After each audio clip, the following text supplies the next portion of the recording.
found in this area and considered to be the most common and numerous bird of prey found throughout all of North America, and I'm not going to tell you what it is.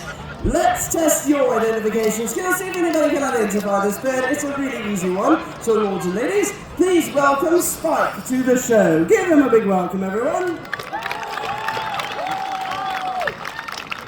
Now, this type of bird is very valuable to our environment for all the reasons, primarily because they help to keep a balance in nature of the things they eat. They eat things like rabbits, rats, squirrel, mice, rattlesnakes, snakes in general is also a big part of their diet. Now, speaking of things that he might eat, would you, in fact, like to see him do a little bit of hunting for us here today? Really? Are we certain about that?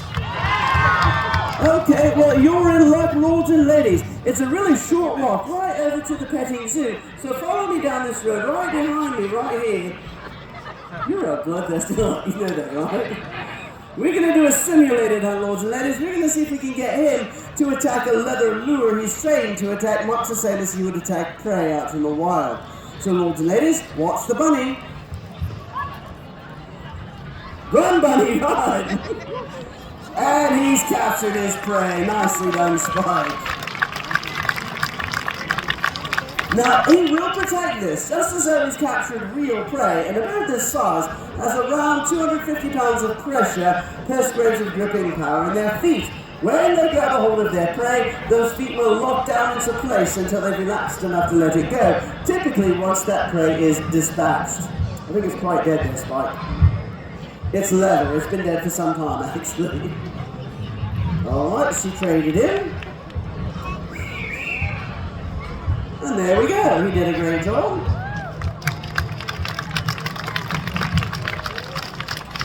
Now, the reason that Spike here is in captivity with us is because, unfortunately for him, he had been held illegally as a pet in someone's backyard. To do it, what they had done was tied baling wire that you use for hay around one of his legs and the other end of that to a tree in the backyard. When he was discovered by the authorities, the wire was so badly embedded throughout his leg that it had to be surgically removed. Now, because of that, he spent his entire childhood in that condition and never learned how to hunt like the adults. So, unfortunately, if he were to be released out to the wild, he simply would not survive. He can now, however, serve as an ambassador so that everybody can meet him up close and learn a few things about him, and hopefully, things like what happened to him don't happen to others in the future. Now, let's see if we can figure out what he is, and I will give you a hint. It is a hawk, and it does have a red tail. Anybody know? Oh, we have many, many, many scholars this day. It is the red-tailed hawk. All right, well, he's done a great job for us here today, so let's settle. Hold on. Yep.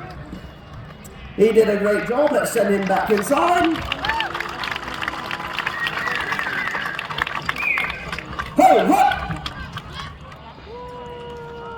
And say goodbye to the red-tailed hawk.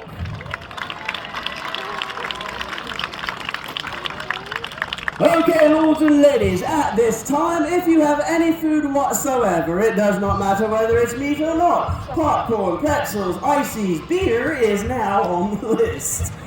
Please hide all food items at this time. Put it away, put it in something, cover it up. Make sure every food item is good and concealed at this time. Do not just set it under a wagon or a bench. He will immediately find it in those locations, all right? Everybody good? Is it secret? Is it safe? Okay, here we go. This is a type of bird you might typically see circling really high up in the sky, or perhaps even feasting along the roadside. Anybody have a clue for this one? Vulture, that's right. There are two species of vultures found here in this country. There's a turkey vulture that has a red head, and the black vulture, which we're going to meet right now. Lords and ladies, please welcome. Come on out here. Welcome Igor, the black vulture. Now, this type of bird is vital to our environment because they help to clean it up of all the dead and decaying animals that would otherwise spread disease throughout the land. They're valuable for that purpose because they're very tolerant and even immune to a lot of diseases. For instance, he could completely consume an entire bowl of anthrax and not even be affected by that. They are very well suited for their job out in the wild. Now, they're also considered to be very intelligent. We're going to show you that these birds can in fact see in color. To do that, his job is to choose the same colored egg that Lady Shannon picks out of the basket. I go over here. Hup, hup, hup. Hup, hup. Hey, over here. Alright, up here. Yellow's going to be your color today, alright? Hey, over there. Find it. Hey, over there. Find yellow. Good job, there we go. Now, inside the egg, there is in fact a meat reward. If you're wondering if the smell of the meat plays a factor in finding the right color, the answer is no. There's an old myth or wives' tale that says, if you were to find a baby bird, not to touch it, because the parents would smell you and not take care of it. Has anybody heard that before? Okay, well that's just an old myth. Most birds do not have a developed sense of smell. There's one notable exception to that here in this country, and that is the turkey vulture with the red head. They have a fantastic sense of smell, and they can smell their prey items for about 2 miles away. Look alive, it's a giant vulture. Look alive. Hey, over here. Hey, go see your mum. Hup, hup. Over there. Alright, well he's done a great job for us here today. Let's send him back inside. We're going to do this the old-fashioned way. Say goodbye to Igor, the black vulture of death. If he comes back out there, just don't touch him. You could get some sort of canarial disease. You know, like chirpies. Okay, the more you laugh, the worse we get. She said, the more you laugh, the worse I get. So laugh it up, Buzzball. Alright, so he's molting already. Everybody's starting to molt their feathers with this warmer weather we're starting to have. By the way, anybody wondering why beer is now on the list? Well, here's the story. So, you know, we travel around the country to different locations. This particular incident actually occurred right here at this one. So this happened a couple of seasons ago where after I had asked everybody to put the food away, a guest came in through that gate over there with a big basket full of French fries. They were drenched in ketchup.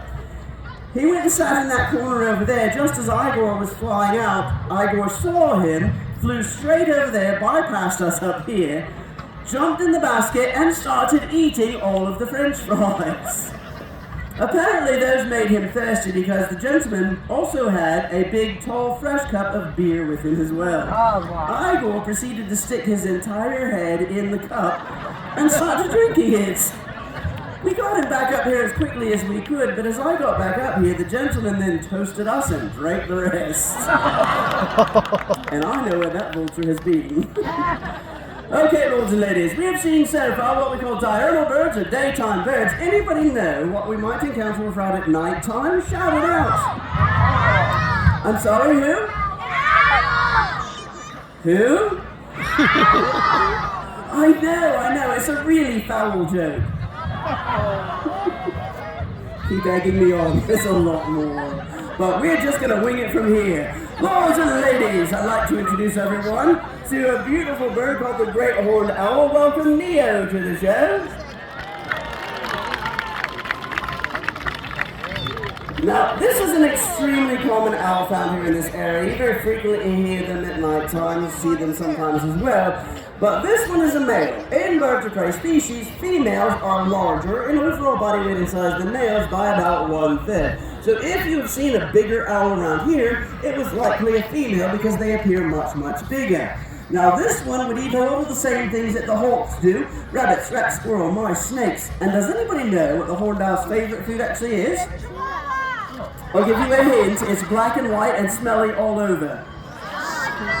That's right, a nun. I don't know, I've never smelled a nun. So it's a good thing they don't have a sense of smell either. So that being said, I did bring another bird to share with you here today that appears much, much bigger. Lords and ladies, please welcome Nicodemus to the show. Give him a big welcome. Now you can see there's an obvious size difference between the two of them. This is not just any owl. This bird is actually found in Europe and Asia. It's called the Eurasian eagle owl, and it is the largest species of owl on Earth. This one has between 600 and 800 pounds of gripping power in those feet. They eat rabbits, rats, squirrel, mice, snakes, and you can add foxes to the list of their wild diet as well. Now, we are actually going to have both of these birds do something special for us today because both of them, well actually maybe just the one, we'll see how it goes. Both of them have just recently become, as of last weekend, free-flighted birds in the show. So we're going to start off with Neo and we'll see how it goes. Are we ready? Here he comes. Ta-da! There we go. He did a great job. And how's his feet there, Dave? All right, we'll see. We'll talk about him for a moment then. All right, let's see if he'll fly back first. Listen to the sound he's making too, by the way. Whee!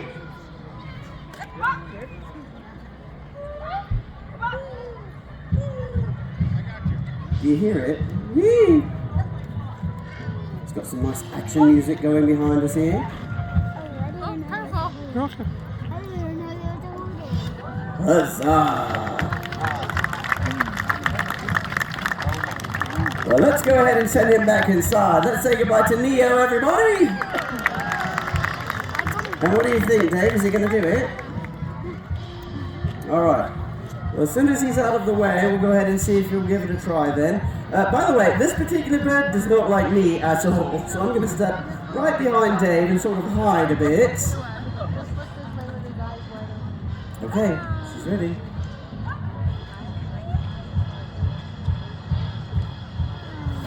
And he did it again. He did that the last time as well. We're not done hiding, by the way. Slowly I turn, step by step, and he's on it, he's done it! Now Nico has about a 4-foot wingspread, so he's, by the way, if you didn't know, owls are actually silent flyers, and there's a reason for that. That's one of the advantages they have when they're out hunting, particularly at night, is that they don't make any sound when they fly. Other birds have something called barbules that are on their feathers. They surround the edge of every feather. So whenever another bird flaps its wings and those feathers cross against each other, those little hooks, those barbules, cause a friction sound, that familiar chicken sound or a dove sound that you would hear when they flap. Owls don't have that, and they're very, very soft to the touch, and they make no sound when they fly. All right. Well, we're going to go ahead and send him back inside. Say goodbye to Nico, everybody, because apparently he doesn't give a hoot. Okay, up next, lords and ladies, we're going to meet a bird from Africa, and this one is strikingly beautiful to see up close. It's unusual for two main reasons. The first one being his name, you'll see what I mean when he comes out, but also for a behavior that they do in the wild. They do something called kleptoparasitism, which does not mean they steal parrots. It means they steal food from other animals. He has the ability with his short tail to turn upside down to take food away from other birds while they're flying away with their prey. We're going to see if we can see what that looks like by having him catch a leather lure upside down in the air. So, lords and ladies, please welcome Orion, the African auger buzzard. Hup, hup! And go! Hup! Oh. Nicely done! Now comes the fun part, getting this lure back away from him. He's got about 325 pounds of gripping power in those feet, and he generally does not like to give this back. So that makes him a bit dangerous. So what I think should happen here is that we should get my lovely wife to get in there and steal it back away from him with a little encouragement. I think that's all it would take.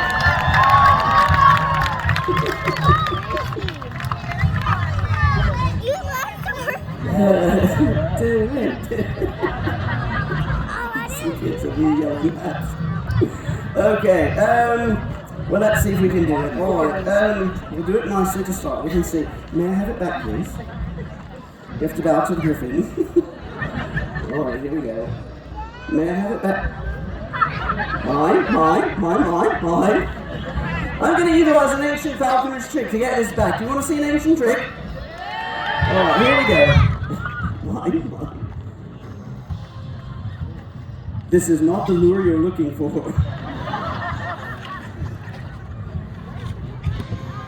Oops, I dropped some food.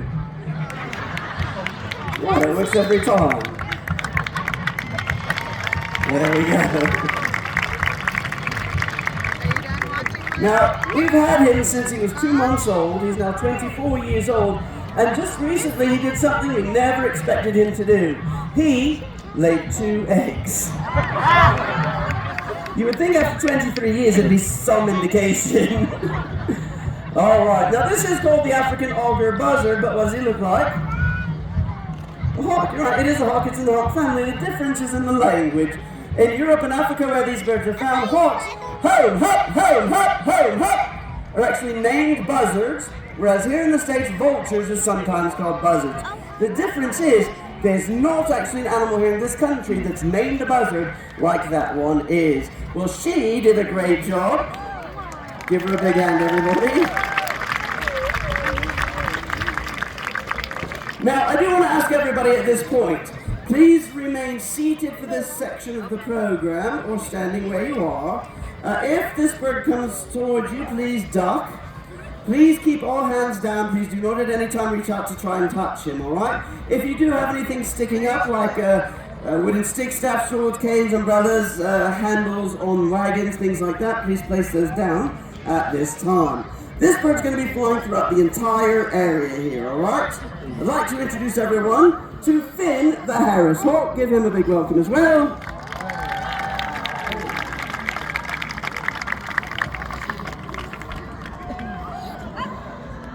There we go. Now remember, if he's coming towards you, duck, alright? Now, most birds of prey typically choose a single mate and they live and hunt within a specific territory. This species lives in groups and colonies and they hunt together in packs. Their nickname is the air wolf because their hunting technique is really similar to that of wolves. What they do is get together in groups, 5, 10, 20 or more, and some of them will get down on the ground on foot and chase prey out from the underbrush. Meanwhile, there'll be others waiting in the surrounding area to ambush the prey as it's flushed out by the birds on the ground. It's called cooperative hunting, and it's really rare for a bird to do. Now, because this bird is also found out in the deep deserts, right here in this area, there's not a lot of buildings or trees that they can hunt off of out there. Typically, the saguaro is as high as it gets for them. So when one of the birds in those groups finds a tall perch, the first bird will come along and simply land on top of it. The next bird will come along and start a behavior called stacking, and it will land right on top of the first bird. The third bird on top of the second one, and so on and so forth, until they have stacked up several birds high. It looks exactly like a totem pole. Now, I did want to share with you what it looks like when this type of bird misses its prey the first time, then flips back around to try and recover it. Those of you between us, turn around and look at him and be ready to duck. Here we go. Hup, hup, hup. Hup, hup, hup, hup. Oh. On a dime. There we go.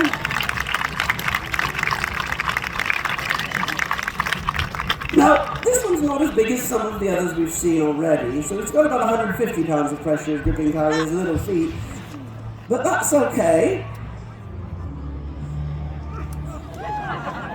That was ominous. Remember, he's got that big group that can help him when he's out hunting, and the females are another third larger. Up there. Hup, Finn. Up here. Alright, he's done a great job. Home, hop, say goodbye to Finn, everybody. Okay, now, lords and ladies, we have the largest bird we have to share with you here today. This one has about a 6-foot wingspread, and I should mention that this particular one does not like men in general, including me. Loves my wife, me not so much. Now, lords and ladies, I'd like to introduce everyone to Ray, the king vulture from South America. Give him a big welcome, everybody. Now, this type of bird was once revered by the ancient Mayans. They believed it to be the messenger between their kings and their gods. They called them king's birds, today we call them the king vulture. Now, the reason he does not like men in general is not because he's ever been mistreated or abused or anything like that. He was an accidental hatch at a zoo where he was primarily raised by the lady zookeepers. But whenever he needed to be treated for medical reasons or to be groomed in any way, the guys would come around and help restrain him because he's such a big bird. Consequently, 35 years later, you're about to see something interesting because Dave there is the only guy that has ever been able to help to work with him at all. We think it has something to do with his hair. That long, luxurious hair. Now, I did want to share something with you about vultures in general, because this year, of the 23 species of vultures that are found here on Earth, 19 of them are endangered or critically endangered. It's due in large part to something you would never connect the demise of vultures to be associated with, which is ivory poaching. So what's been going on in India and Africa, where a lot of the giant vultures exist, is that the vultures know who the poachers are because they follow them around, waiting for them to kill something for the ivory. The problem for the poachers is that now they've got a big crowd of birds following them around, which gives away their position to the wildlife officials. So what the poachers have started doing is shooting all the vultures they see, then poisoning the carcasses to kill off the rest of them. It has caused a worldwide decline in the numbers of vultures, which are vital to our own survival, because those are the first line of defense against all those diseases that exist out in nature. Now, that being said, if you have the ability to support organizations that breed those in captivity, we thank you kindly for doing that, like 4vultures.org. Lords and ladies, have you enjoyed your birds of prey here today? Please remember to reduce, reuse, recycle, whatever you can. It benefits them, and ultimately, it benefits each and every one of us here today. If you would like to drop something in our baskets, please know all proceeds benefit these animals directly, and I do want to leave you with one parting thought. Does anybody know why the vulture crossed the road? It was because the chicken didn't make it. Thanks for joining us. Have a magical day here in our kingdom, lords and ladies. Thank you for joining.